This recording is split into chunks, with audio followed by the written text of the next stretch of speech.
Friends, welcome back to my channel. ఈరోజు వంకాయ శనగపప్పు ఎలా చేయాలో చూపించబోతున్నాను. ముందుగా ఒక కడాయి తీసుకుని దానిలో కొంచెం ఎక్కువగానే ఆయిల్ వేసుకున్నాను.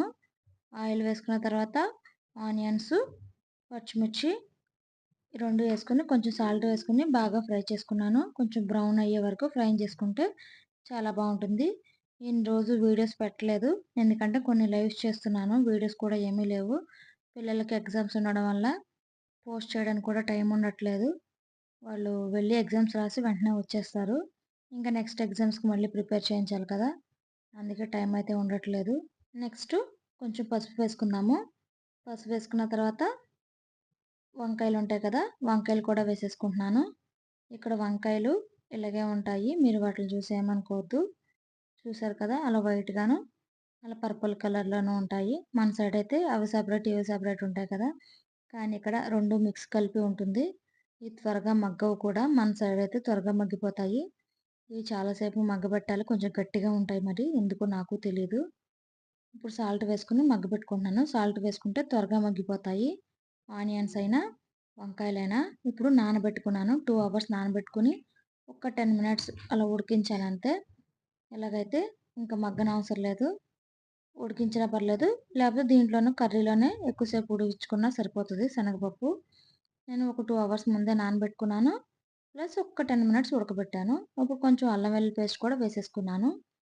మూత పెట్టి ఈ అన్నిటిలో కొంచెంసేపు ఫ్రై అయిన తర్వాత కారం కూడా వేసేసుకుంటున్నాను. కారం వేసుకొని వాటర్ పోయకుండానే ఒక 2 మినిట్స్ ఆ ఆయిల్‌లో ఆ కారాన్ని కూడా ఫ్రై చేస్తే తిప్పుకుంటూ ఆ కారం స్మెల్ అనేది పోతుంది. టేస్ట్ బావుంటుంది. నెక్స్ట్ కొంచెం అంటే కొంచెం వాటర్ పోసుకుంటున్నాను. ఎందుకంటే వంకాయలు బాగా మగ్గిపోయినాయి. ముందే ఉడకబెట్టుకున్నాను కదా శనగపప్పు. ఇంకా ఎక్కువ వాటర్ ఏం పోసుకోక్కర్లేదు.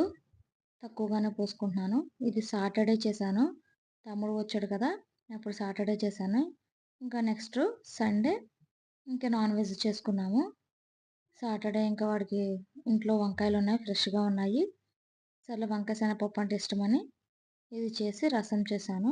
షార్ట్ అయితే పెట్టాను కదా! మీ అందరూ చూసారు. వీలైనంత వరకు లైవ్స్ ఎక్కువ చేస్తున్నాను. కుదిరిన వాళ్ళు వచ్చి లైవ్‌లో జాయిన్ అవ్వండి. ఇప్పుడు కొంచెం వాటర్ పోసుకున్నాను. కొంచెమే పోసుకున్నాను చూసారు కదా! కొంచెం సాల్ట్ తక్కువైతే సాల్ట్ కూడా వేసేసుకున్నాను. ఎక్కువగా కలపకూడదు. అలా పైపైన ముక్క చితకకుండా కలపాలి.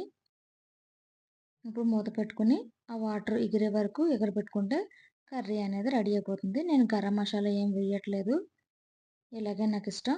ఇలాగే చేస్తున్నాను. మీరు గరం మసాలా కావాలంటే గరం మసాలా వేసుకోండి. కొత్తిమీర అయితే వేసేసుకొని సర్వ్ చేసేసుకుంటే వంకాయ శనగపప్పు కర్రీ రెడీ అయిపోతుంది. నెక్స్ట్ దీని తర్వాత పాయసం చేశాను. కాకపోతే ఆ వీడియో తీయడం కుదరలేదు. ఫోన్‌లో స్టోరేజ్ అనేది ఎక్కువైపోయింది.